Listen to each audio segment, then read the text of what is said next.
Assalamualaikum warahmatullahi wabarakatuh. Anak-anakku sekalian yang Bapak cintai, yang Bapak banggakan, mudah-mudahan jadi anak-anak yang solih dan solehah, yang berguna bagi nusa dan bangsa. Amin amin ya rabbal alamin. Pada kesempatan kali ini Bapak akan mencoba untuk menjelaskan tentang ketentuan penyembelihan hewan mata pelajaran fikih kelas 9 semester Kasal.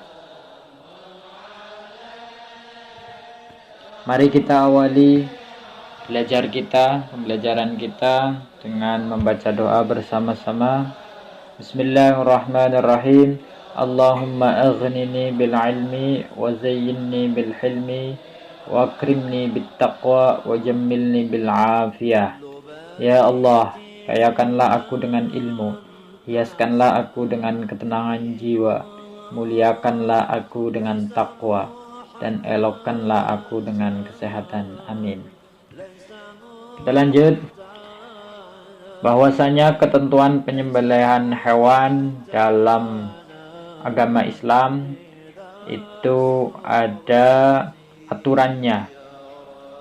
Apabila tidak sesuai aturan, tidak sesuai syariat, maka penyembelihan dari hewan tersebut hasilnya tidak bisa atau tidak diperbolehkan untuk dikonsumsi.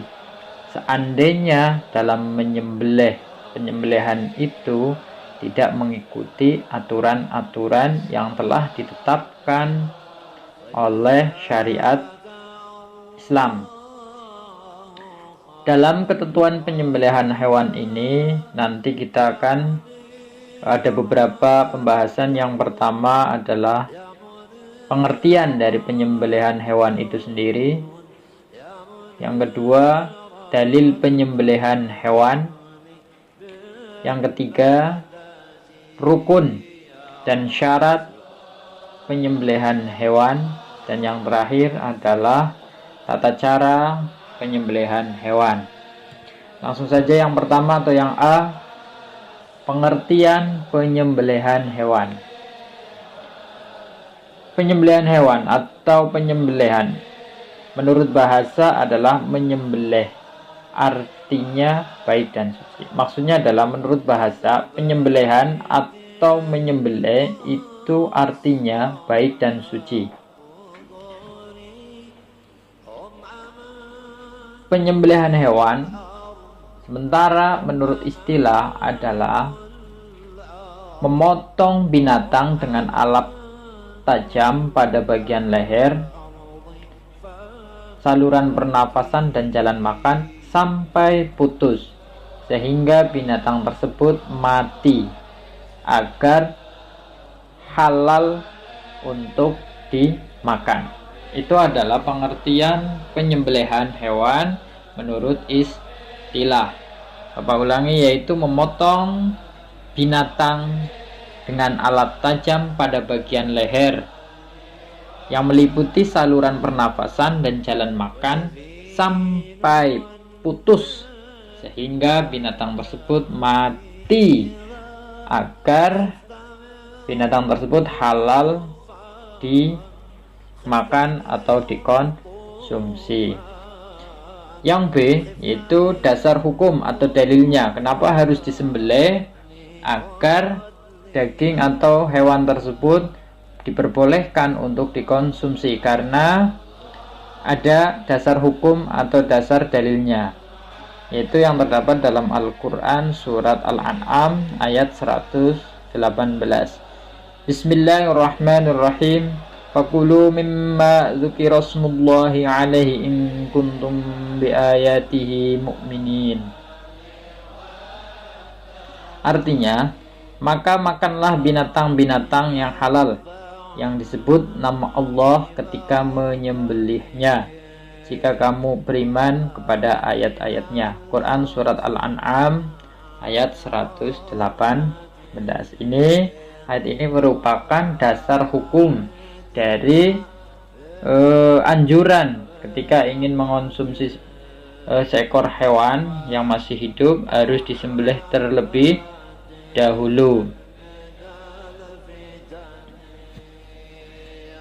C. Rukun dan syarat penyembelihan hewan yang meliputi A. Meliputi orang yang menyembelih. Syaratnya adalah 1. Beragama Islam, 2. Berakal sehat, 3. Menyembelih dengan sengaja, 4. Menyebut nama Allah ketika menyembelih, 5. Bisa melihat, tidak buta. Yang pertama tadi adalah beragama Islam. Jadi harus penyembelihan yang menyembelih orang yang beragama Islam. Walaupun ada yang mengatakan, yang berpendapat penyembelihan dari ahlul kitab itu diperbolehkan.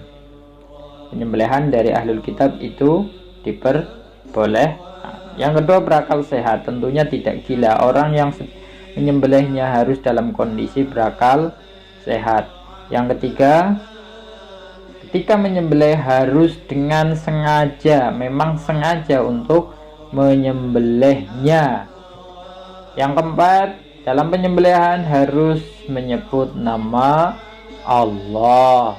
Dan yang kelima, orang tersebut yang menyembelih bisa melihat, tidak buta. Karena kalau kondisinya buta, tidak melihatnya, dikhawatirkan penyembelihannya tidak sesuai yang ditentukan, sehingga hasilnya tentunya tidak boleh untuk dikonsumsi hewan tersebut apabila hasil sembelihan orang buta tersebut tidak sesuai ketentuan. Artinya orang yang menyembelih syaratnya itu harus bisa melihat.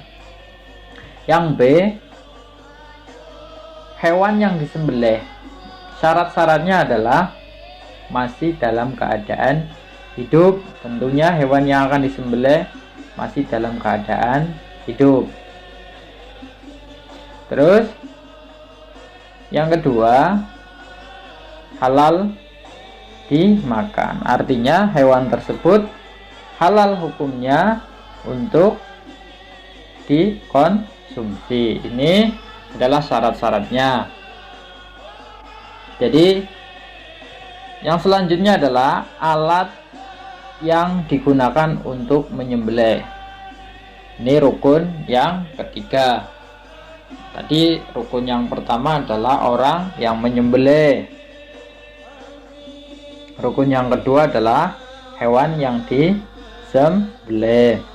Rukun yang ketiga ini adalah alat yang digunakan untuk menyembelih. Adapun syarat-syaratnya adalah alat yang digunakan untuk menyembelih harus berupa benda tajam dan dapat melukai. Kedua, benda tersebut terbuat dari batu, bambu, besi, dan benda logam lainnya. Yang ketiga, benda tersebut tidak terbuat dari kuku, gigi, dan tulang. Tidak diperbolehkan menyembelih dari benda yang terbuat dari kuku, gigi, dan tulang. Nah, tadi itu adalah syarat rukun dan syarat penyembelihan hewan. Sementara dalam penyembelihan ada beberapa hal yang harus diperhatikan bagian tubuh hewan yang akan kita sembelih. Perlu diperhatikan. Yang pertama, binatang yang disembelih di lehernya dengan dipotong urat saluran pernafasan dan urat saluran makanannya. Ini yang perlu diperhatikan. Hewan yang disembelih itu harus terpotong urat saluran pernapasan dan urat saluran makanannya. Yang kedua, binatang yang tidak dapat disembelih di lehernya karena liar atau jatuh ke dalam lubang, menyembelihnya dilakukan di bagian mana saja dari badannya, asal bisa mati. Adapun ketika dalam posisi-posisi yang memang sulit untuk melakukan penyembelihan secara normal, karena mungkin liar atau jatuh dalam kubangan, dalam lubang, maka bisa disembelih di bagian mana saja dari bagian tubuh hewan tersebut, asal dari penyembelihan itu bisa menyebabkan matinya hewan tersebut.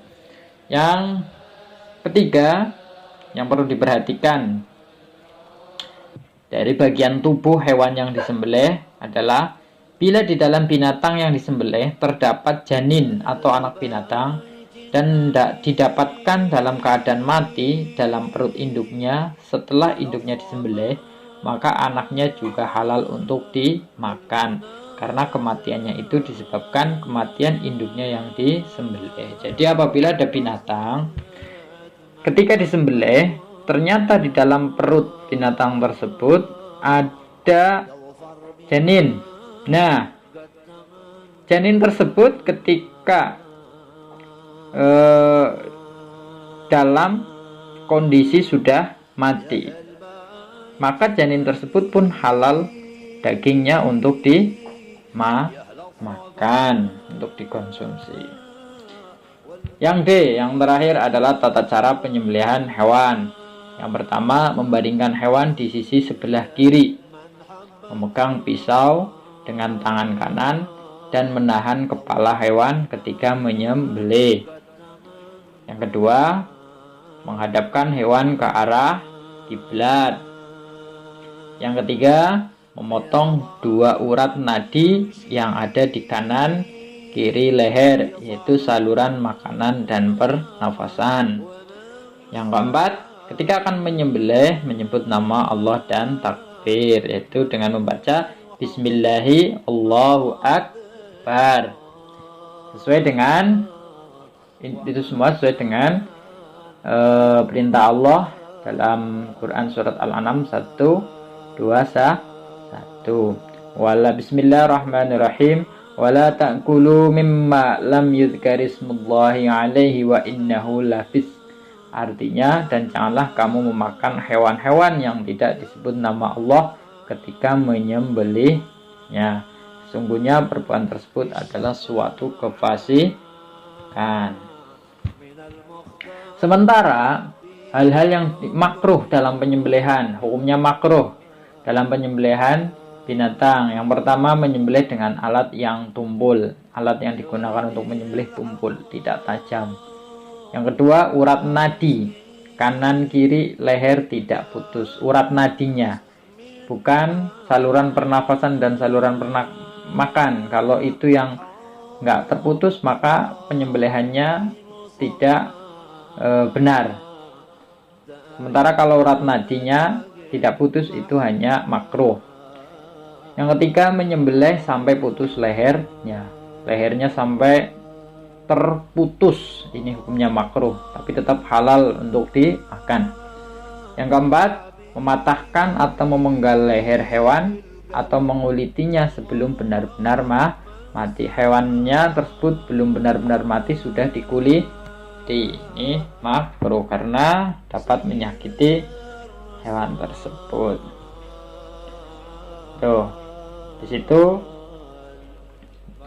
dari gambar tersebut kita bisa melihat ada saluran makan, ada saluran pernafasan, juga ada urat nadi di bagian kanan dan kiri.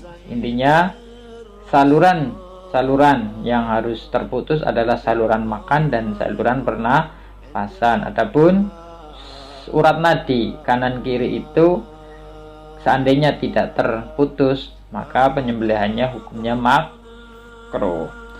Alhamdulillahirabbil alamin. Setelah selesai untuk keterangan tentang ketentuan penyembelihan hewan. Nah, dari sini Bapak harap kalian telah memahaminya, hal-hal yang berkaitan dengan ketentuan penyembelihan hewan. Dari sini kita akhiri pembelajaran kita dengan membaca doa kafaratul majlis. Bismillahirrahmanirrahim. Subhanakallahumma bihamdika asyhadu an la ilaha illa anta astaghfiruka wa atubu ilaik. Assalamualaikum warahmatullahi wabarakatuh.